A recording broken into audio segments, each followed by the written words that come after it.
فاعبد الله مخلصا له الدين ألا لله الدين الخالص.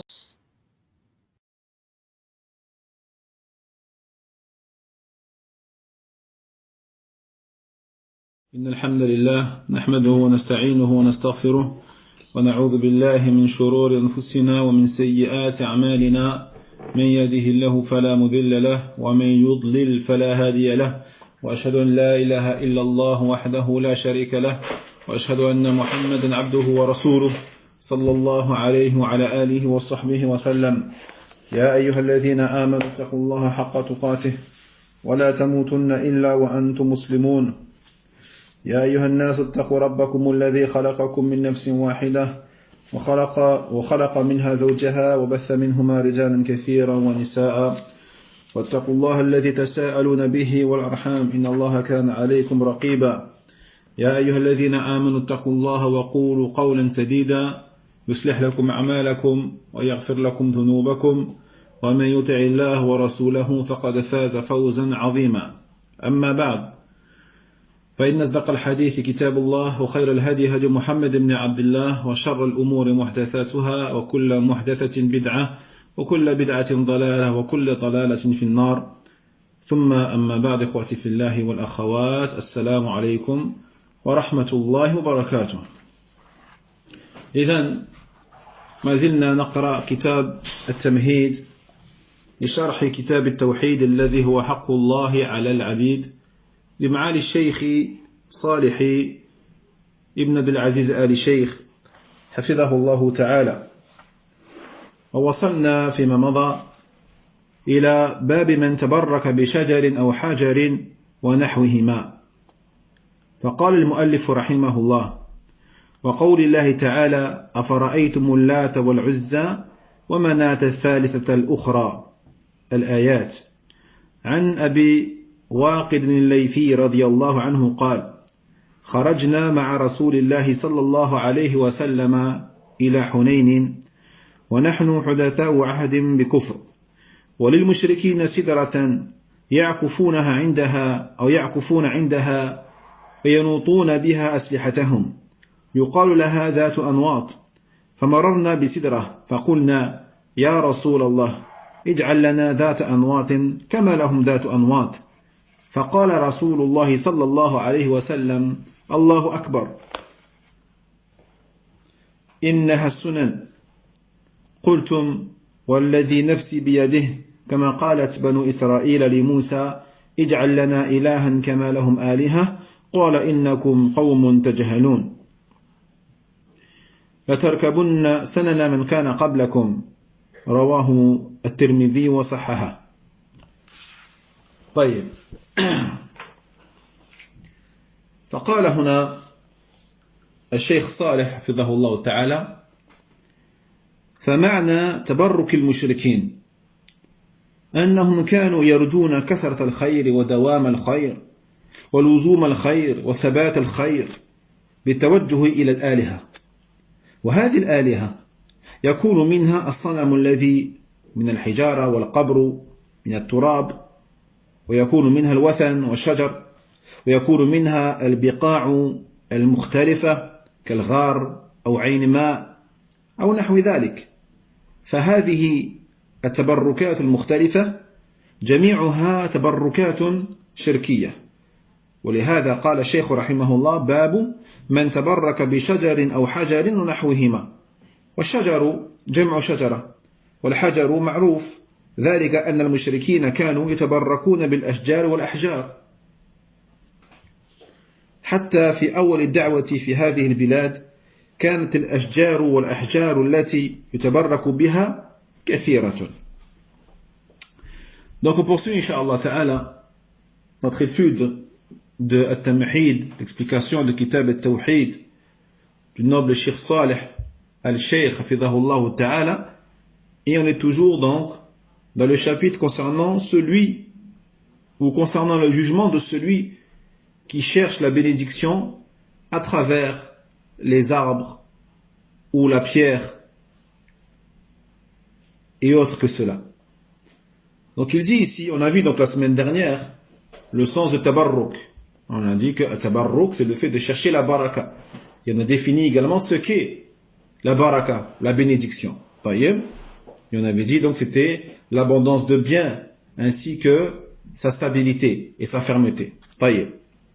Puis il dit ici donc le sens maintenant de tabarruk chez les polythéistes. Donc qu'est-ce que ça veut dire? Le fait que les polythéistes recherchent la baraka. Comment cela s'illustre-t-il? Il dit, eh bien c'est le fait que ils souhaitent, ils espèrent beaucoup de biens, ainsi que la stabilité de ce bien, la constance, la fermeté de ce bien, en se tournant et en s'orientant vers les divinités. Taïeb. Donc ces divinités, ces fausses divinités, parmi elles, il y a des idoles qui sont sous une effigie ou une image ou une forme spécifique, sculptée de pierre par exemple. Il y a aussi les tombes. Il y a aussi tout ce qui est adoré en dehors d'Allah tabaraka wa ta'ala, tels que les arbres ou des lieux divers et variés, tels que les grottes ou les sources d'eau et autres que cela. Taïeb. Donc, ce genre de demande de baraka, divers et variés, sont tous des demandes de baraka qui relèvent de l'associationnisme, du polythéisme, du shirk. Appelez ça comme vous voulez, c'est du shirk.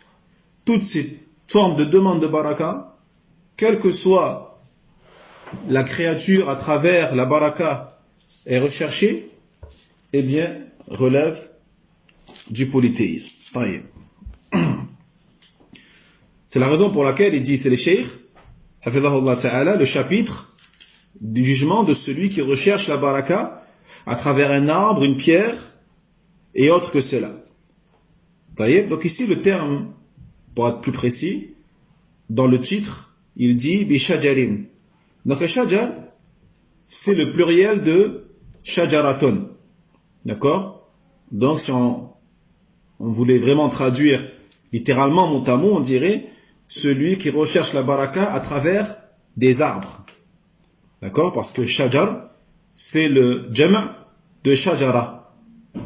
Taïeb. Comme tuffah, c'est le jama' de tuffaha. Et ainsi de suite. Et on a aussi le mot hajarin. Donc, al-hajar, alhamdulillah, c'est la pierre, c'est connu. Taïeb. Donc ici, les polythéistes, ils recherchaient la baraka à travers ces arbres, à travers ces pierres.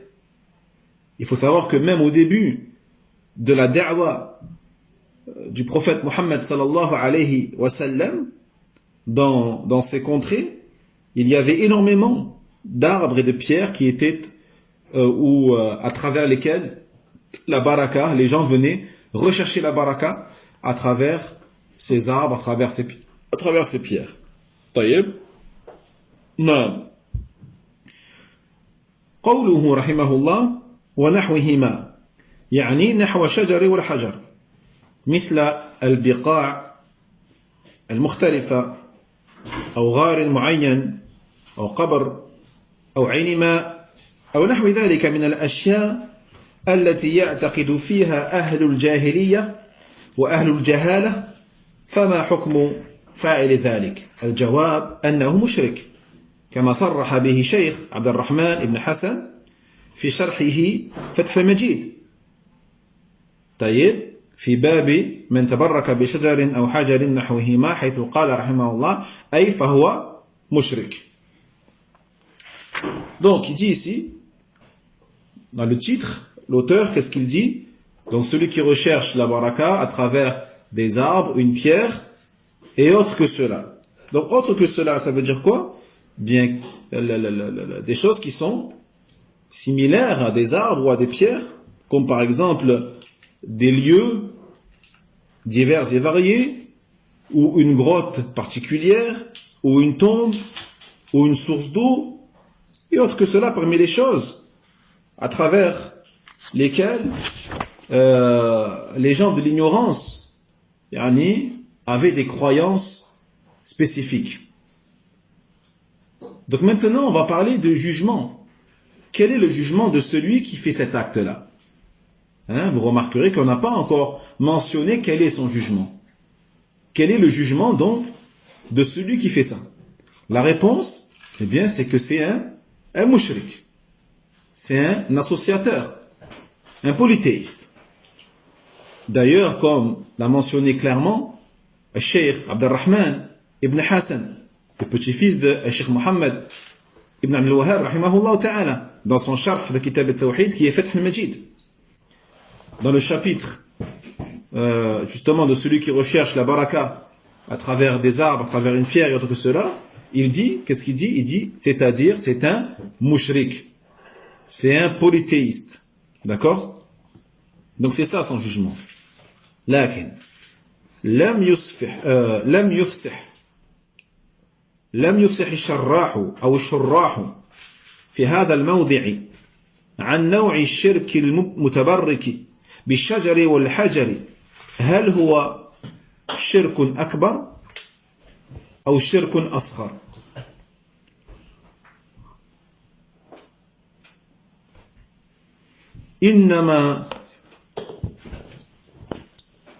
إنما أدار الشيخ سليمان رحمه الله تعالى، أي الشيخ سليمان حفيد كذلك الشيخ محمد ابن عبد الوهاب رحمه الله،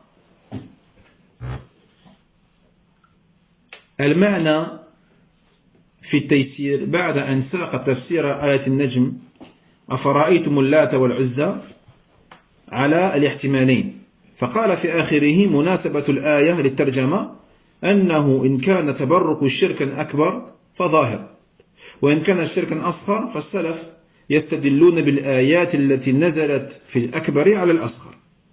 طيب. Par contre, on remarque également que certains savants qui ont expliqué Kitab al-Tawhid n'ont pas évoqué non plus de manière évidente le type d'associationnisme de celui qui recherche la baraka à travers les arbres ou les pierres, à savoir si c'est du shirk akbar ou du shirk asghar, à savoir si c'est de l'association majeure ou mineure. Le Cheikh Sulayman, qui est aussi le petit-fils de Cheikh Mohammed ibn Abdel Wahhab rahimahullah ta'ala, dans son sharh de Kitab al-Tawhid, al-Taysir, il dit, après avoir mentionné le verset d'Allah Jalla wa Ala de la Surat al-Najm, le sens rapproché où Allah dit informer en ce qui concerne Al-Lat wa Al-Uzza wa Manat,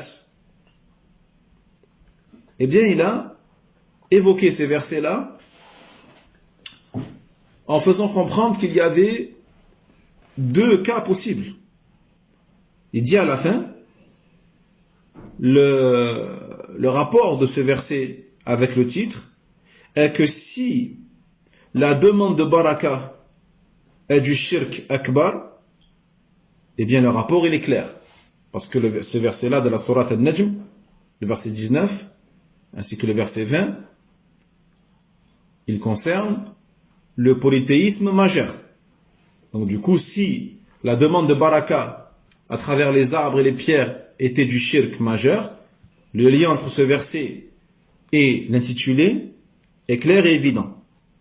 Et si la demande de baraka à travers les arbres ou les pierres était du polythéisme mineur, eh bien il faut savoir également que les prédécesseurs, les salaf, ils se servent des versets dans lesquels Allah il parle du shirk majeur pour argumenter vis-à-vis du shirk mineur. Ça c'est connu chez les salafs. Lorsque les salafs voulaient argumenter pour dire que telle ou telle chose était du shirk mineur, ils pouvaient se servir également des versets qui concernaient les shirk majeurs. Ça c'est connu. Taïeb. Donc, tout ça pour dire quoi? Pour dire que il existe donc un type de tabarruk, de demande de baraka, qui est du shirk mineur, et un autre type de tabarruk qui relève du shirk majeur. تحقيق المقام إذن أن التبرك بالشجر أو بالحجر أو بالقبر أو ببقاع مختلفة قد يكون شركا أكبر وقد يكون شركا أصغر. Donc, on arrive à la conclusion qui est que la demande de baraka à travers les arbres, les pierres, les tombes, les lieux différents et variés peut être soit de l'associationnisme majeur ou mineur. فيكون شركا أكبر إذا طلب بركتها معتقدا أنه بتمسحه بهذا الشجر أو الحجر أو القبر أو تمرغه عليه أو التصاقه به يتوسط له عند الله جل وعلا. فإذا اعتقد فيه أنه وسيلة إلى الله جل وعلا فهذا اتخاذ إله مع الله جل وعلا والشرك الأكبر. وهذا هو الذي كان يعتقده أهل الجاهلية في الأشجار والأحجار التي يعبدونها وفي القبور التي يتبركون بها ويعتقدون أنهم إذا عطفوا عندها وتمسحوا بها ونثروا ترابها على رؤوسهم فإن هذه البقعة أو صاحب هذه البقعة أو الروحانية وهي الروح التي تخدم هذه البقعة أنه يتوسط لهم عند الله جل وعلا. فهذا الفعل إذن راجع إلى اتخاذ أنداد مع الله جل وعلا. وقد قال سبحانه والذين اتخذوا من دونه أولياء ما نعبدهم إلا ليقربون إلى الله زلفى. طيب. Donc, à quel moment, par conséquent, le fait de demander la baraka à travers les arbres ou les pierres sera du shirk akbar, du polythéisme majeur?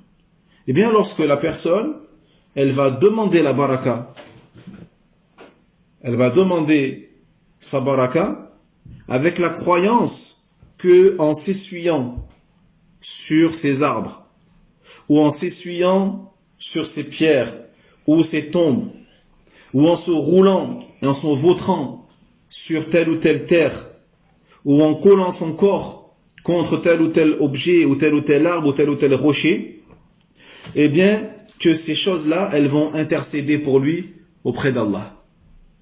Ou que ces choses-là sont des intermédiaires entre lui et Allah, Jalla wa Ala. C'est comme s'il les prenait donc comme des intermédiaires entre la personne et Allah, Tabaraka wa Ta'ala. Donc la personne croit que ces choses-là sont des moyens la rapprochant d'Allah Tabaraka wa Ta'ala. Et par conséquent, si elle fait ça, elle aura pris ces choses-là, ces arbres, ces pierres, ces tombes, comme des divinités avec Allah Subhanahu wa Ta'ala. Et par conséquent, c'est du shirk akbar.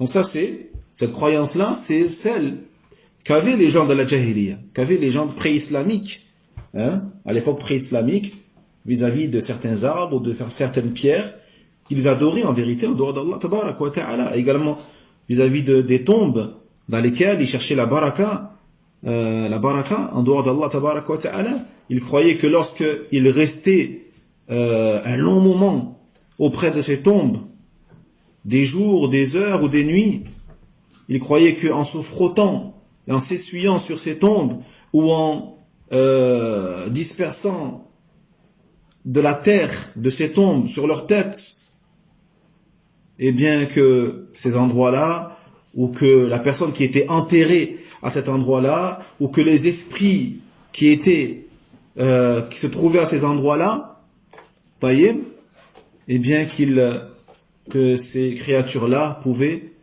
être intermédiaires entre eux et Allah Jalla wa Ala. Et donc cet acte-là, en vérité, relève du fait de prendre des égos, des égos avec Allah Jalla wa Ala. Et Allah Subhanahu wa Ta'ala, il dit à leur sujet, et ceux qui ont pris en dehors de lui des alliés et qui disent nous ne les adorons que pour qu'ils nous rapprochent davantage d'Allah. Donc le verset est clair. Allah Jalla wa Ala nous a fait comprendre ici que C'est une adoration. C'est une adoration. Ma na'buduhum. Nous ne les adorons que pour qu'ils nous rapprochent davantage d'Allah tabaraka wa ta'ala. Donc on voit ici très bien que ce qu'ils font, en vérité, c'est une ibada.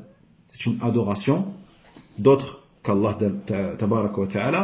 Et par conséquent, ceci est du shirk, de manière catégorique. Du shirk akbar.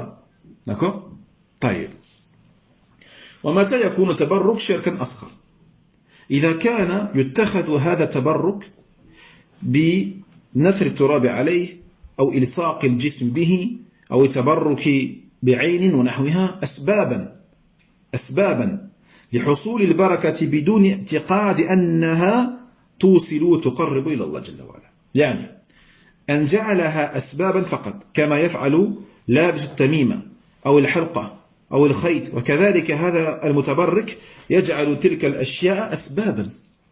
فإذا أخذ من هذه حاله تراب القبر ونثره عليه لاعتقاده أن هذا التراب مبارك، وأنه إذا لمس جسمه فإن جسمه يتبارك به، أي من جهة السببية، فهذا شرك أصغر، لأنه لا يكون عبادة لغير الله جل وعلا، وإنما اعتقد ما ليس سببا مأذونا به شرعا سببا. Donc quand est-ce que cela est du shirk mineur et pas majeur? Eh bien lorsque cette demande de baraka qui va se faire donc à travers des gestes peut-être similaires, tels que le fait de mettre de la terre sur soi, ou de coller son corps sur ces choses-là, ou de rechercher la baraka à travers une source d'eau ou autre, eh bien, la personne fait ça en ayant la croyance que ce sont uniquement des causes. Que ce sont uniquement des causes pour parvenir à obtenir une baraka. Sans avoir la croyance que ces choses-là rapprochent et intercèdent pour eux auprès d'Allah Jalla wa Ala. D'accord? Ils n'ont pas cette croyance-là, qui est que certaines choses rapprochent d'Allah et intercèdent auprès d'Allah Tabarak wa Ta'ala. Mais pour eux, ce sont des causes. Taïeb, comme fait celui qui porte une tamima, celui qui porte un talisman sur lui, croyant que c'est une cause de protection. Celui qui met un pendentif avec un œil dessus ou une main de Fatma, en ayant la croyance que c'est juste des causes. D'accord? Eh bien, il est similaire à celui qui se frotte à un arbre ou à une tombe en croyant que c'est une cause. D'accord? Ou celui qui porte un anneau ou un fil, peu importe. Donc, cette personne qui cherche la baraka de cette manière, elle a fait de ces choses-là des causes. Taïeb. Et donc, celui qui prend la terre d'une tombe et qui la répand sur lui, croyant que cette terre, elle est bénie. Croyant que cette terre, elle est bénie. D'accord? Comme certains le font encore. Ce sont des choses qui se font encore malheureusement dans les pays musulmans, au Maghreb ou autre. Croyant que cette terre, elle est bénie. Et que croyant qu'en touchant cette terre avec son corps, eh bien son corps deviendra lui aussi béni. Mais en croyant que c'est une cause de baraka. Il te dit, je sais que c'est Allah qui bénit, mais ça c'est une cause de baraka. Taïeb. Donc ça c'est du shirk asghar. Ça c'est du polythéisme mineur, contrairement au premier. Pourquoi? Parce que c'est pas une adoration en vérité.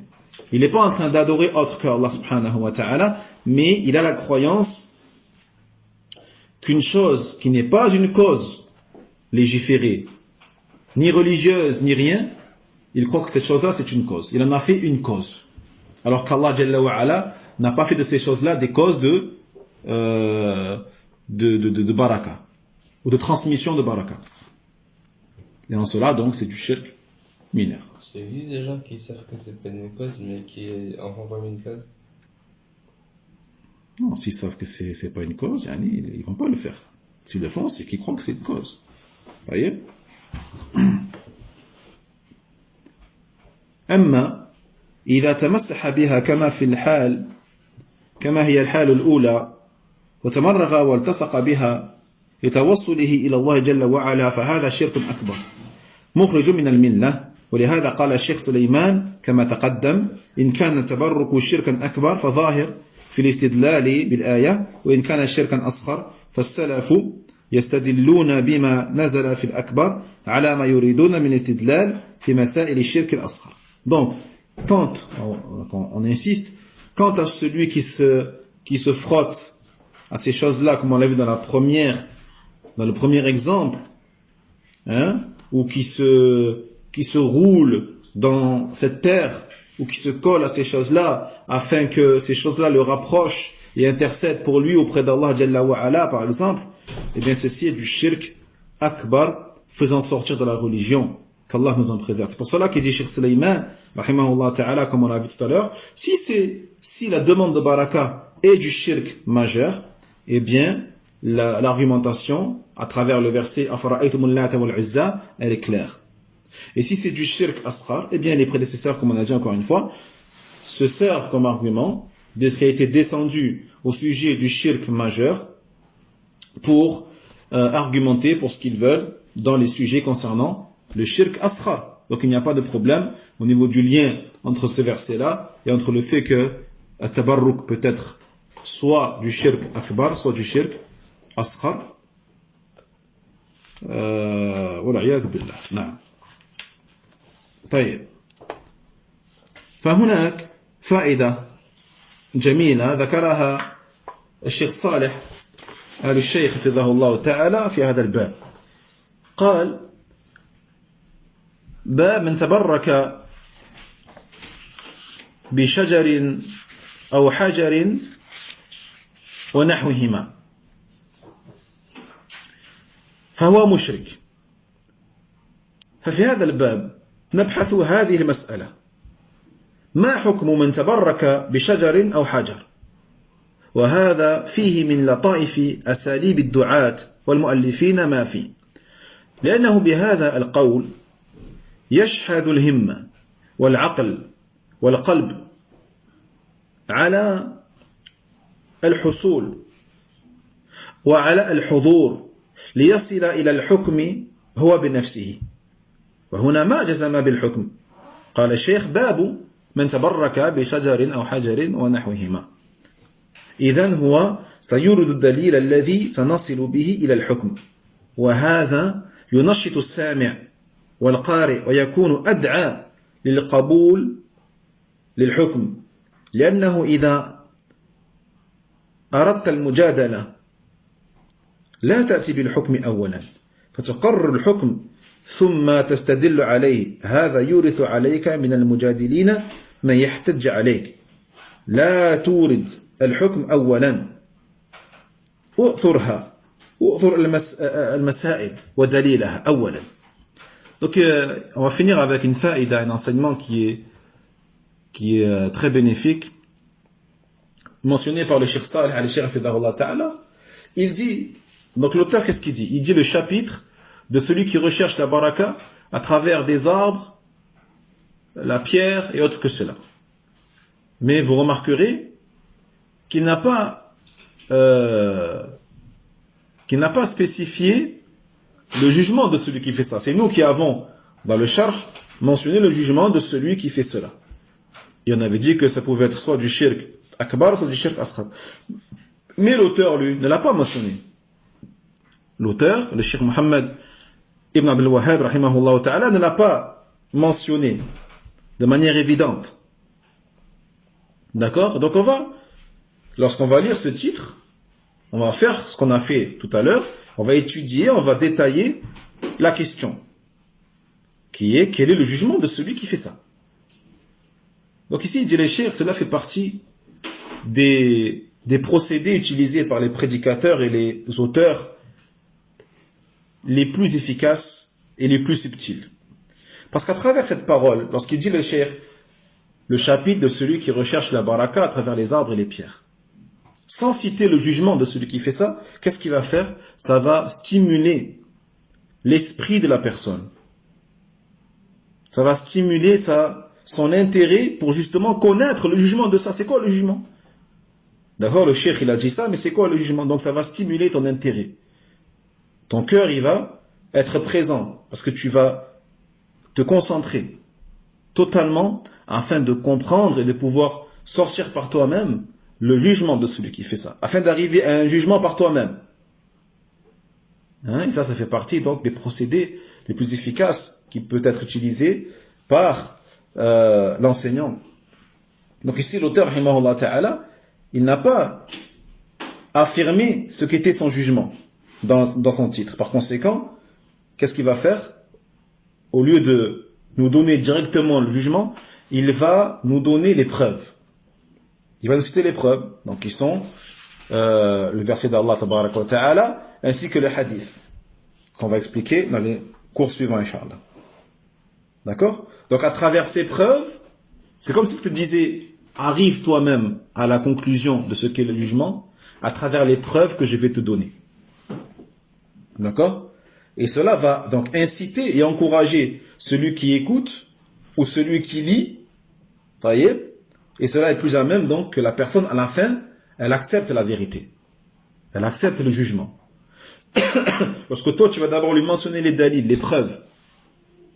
Allah il a dit, le prophète il a dit, sallallahu alayhi wa sallam, et qu'à la fin, tu donnes le jugement, la personne va accepter plus facilement, forcément, parce que tu lui as déjà cité les preuves juste avant. C'est pour ça qu'il dit les cheikh, lorsque tu veux débattre avec quelqu'un, lorsque tu veux discuter avec quelqu'un, il dit ne mentionne pas le jugement en premier. Ne commence pas par dire ceci est halal, ou ceci est haram, ou ceci est bid'a. Non, commence par citer les preuves. D'abord. On peut dire ceci est halal parce que les preuves sont. Non, il dit les cheikh, c'est pas interdit, mais il dit les cheikh pour que ce soit plus efficace. Pour que ta da'wa et ton argumentation soient plus efficaces, commence par mentionner les preuves. Parce que si tu dis d'abord le jugement, et puis tu vas commencer à citer les preuves, sache que la personne, pendant que toi tu vas citer les preuves, eh bien la personne ne va même pas t'écouter. Elle va même pas t'écouter. Au contraire, pendant que toi tu vas mentionner les preuves, elle va chercher des preuves de son côté pour justement argumenter son avis à elle. D'accord? Par exemple, toi tu viens, tu dis ceci est haram, après tu commences à citer les preuves. La personne qui est en face de toi, elle veut au contraire te convaincre que c'est halal. Donc elle va pas écouter ce que tu vas dire. Elle va attendre que tu finisses, et après elle va sortir ses preuves à elle, et à la fin elle va te dire non c'est halal. D'accord?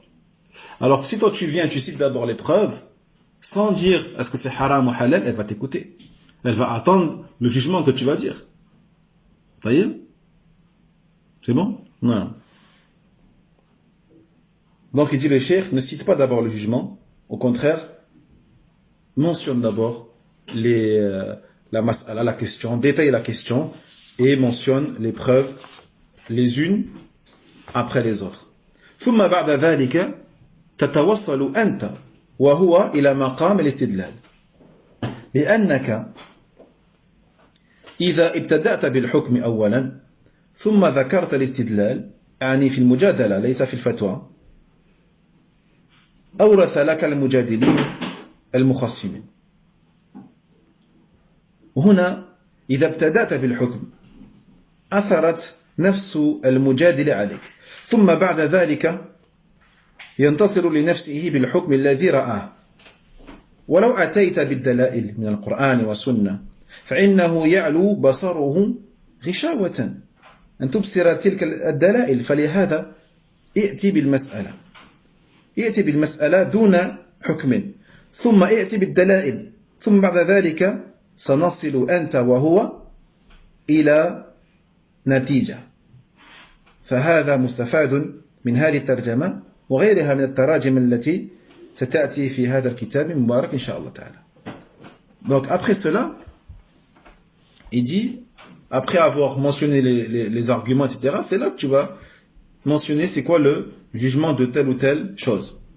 Parce que si tu commences par citer le jugement en premier, et puis tu cites l'argumentation, et attention, là on parle d'un débat, d'une discussion entre deux personnes. On ne parle pas de la fatwa. D'accord? La fatwa c'est autre chose. Lorsque toi tu poses lorsque tu poses une question religieuse à un savant, ça c'est une demande de fatwa. Le cheikh, lui, lorsqu'il te donne une fatwa, il n'est pas obligé de commencer par les preuves, etc. et après le jugement. Il va te dire, ça c'est halal, c'est haram, ça c'est yajouz, la yajouz. D'accord? Taïeb. On parle donc d'un débat, d'une discussion entre deux personnes. Donc si tu commences par citer le jugement, eh bien cela, en vérité, va faire que celui qui est en face de toi aura le dessus sur toi, entre guillemets. Il aura le dessus sur toi, pourquoi? Parce que lui, il va pas t'écouter et il va chercher ses arguments à lui afin d'affirmer son jugement et son avis. D'accord? Donc il va pas t'écouter et il va à la fin, il va faire tout en œuvre pour pouvoir avoir le dessus sur toi. Alors que si toi tu viens tout d'abord avec les preuves tirées du Coran ou de la Sunna, après avoir cité le jugement, encore une fois, il va pas écouter. C'est comme s'il avait mis un voile devant ses yeux. Hein, il va pas regarder les arguments que tu vas ramener. Il va même pas les écouter dans sa tête. Toi, tu crois qu'il les écoute, mais dans sa tête, il est en train de penser déjà à contre-attaquer avec des arguments à lui. D'accord? C'est pour ça qu'il dit les cheikhs, d'abord, viens avec la question religieuse, d'accord? Sans citer le jugement que tu penses être la vérité et que tu sais être la vérité. Et ensuite seulement, tu vas mentionner tes preuves à toi. Hein? Et ainsi, en faisant ça, en ayant recours à ce procédé-là, qui est de mentionner d'abord les preuves, Allah il a dit, le prophète il a dit, eh bien, en vérité, tu vas l'amener avec toi, et à la fin, c'est comme si, en même temps, toi et lui, vous arriviez en même temps à un jugement, qui est, est-ce que c'est licite, est-ce que c'est illicite, est-ce que c'est permis, pas permis. Vous voyez? C'est comme si tu le prenais avec toi, tu l'amènes avec toi. Regarde, t'as vu qu'est-ce qu'il a dit Allah? Qu'est-ce qu'il a dit le prophète sallallahu alayhi wa sallam? Qu'est-ce qu'ils ont dit les salafs? Tu l'amènes, et c'est comme si lui il t'écoute, il va être attentif, il va être concentré. Parce qu'il attend le jugement que tu vas lui donner. Mais en vérité, c'est lui-même. C'est lui-même, Inch'Allah, qui va arriver à un jugement. Et qui est le bon, Inch'Allah, par rapport à l'argumentation et par rapport au développement que tu lui auras fait de ces argumentations. D'accord? Et vous arriverez donc à ce moment-là à un résultat qui est identique. Taïeb. Donc sache que cette faïda, elle est tirée donc du titre de l'auteur ici, lorsqu'il dit le chapitre de celui qui demande la baraka à travers les arbres ou les pierres et autres que cela, sans citer le jugement. Parce qu'après, qu'est-ce qu'il cite? Il cite tout de suite le verset d'Allah et le hadith du prophète sallallahu alayhi wa sallam. D'accord? Et on comprend par là que toi, le lecteur, lorsqu'il va lire, arriver à la fin du hadith, c'est là qu'il va, de lui-même, il va pouvoir arriver à connaître le jugement de celui qui cherche la baraka à travers ces créatures-là. Wallahu a'lam. Donc on s'arrête là, Inch'Allah ta'ala. On continuera mardi prochain, bi'idhnillah. والعلم عند الله وآخر دعوانا أن الحمد لله رب العالمين وصلى الله على نبينا محمد وعلى آله وأصحابه أجمعين وسلم تسليما بارك الله فيكم والسلام عليكم ورحمة الله وبركاته. وينجي الله الذين اتقوا بمفازتهم لا يمسهم السوء ولا هم يحزنون.